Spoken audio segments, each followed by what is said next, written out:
Yes, I was challenged by a commenter to retest the Qodosen against the RF-2200, this time using the whip and the internal amp. And I have to admit, the performance is quite a surprise with the internal amp and the whip. So let's get started. With people living in Gaza has everything to do with they want Israel. 550. Right, well, yeah. 550 San Antonio. 570 Dallas. One thing I need to mention is that I've had to move to a corner of my yard where the interference is least. It's quite likely, in fact it's probable, that the performance of the Qodosen would be considerably better if I was out in a park or somewhere where there were no electric lines and no wireless networks, no interference of any sort. That includes having to hold this receiver up. 580. 580, nothing on the RF-2200. 590 Austin. I won't be able to do the B with this because you don't have directionality with the whip.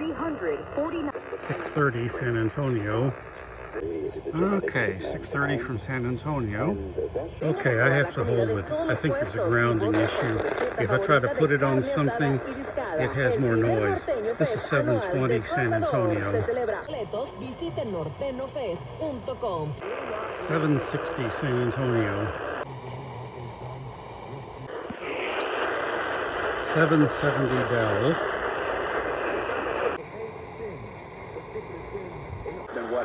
820 Dallas Fort Worth. It's a telephone call away, folks. 214-214. Okay, I had to cut that short because it was starting to rain. But I think the point is made. On some stations, Qodosen actually does better. And on some stations, the RF-2200 does better.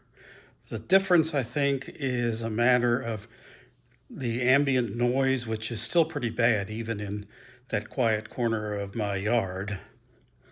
I think a Qodosen would come out as good or on top in most circumstances, which really surprises me, and I'm happy to be able to support the claims made by the reviewers that this is a fantastic little radio. Now, what does that mean? Well, I mentioned it would be a good radio to throw in if you're going camping, and it is, because if you're going camping, you're going to be out where it's quiet, and you're going to want to put it on the whip antenna and the LNA. And in that case, it is going to perform as well as an RF-2200, with the caveat that you won't have directionality.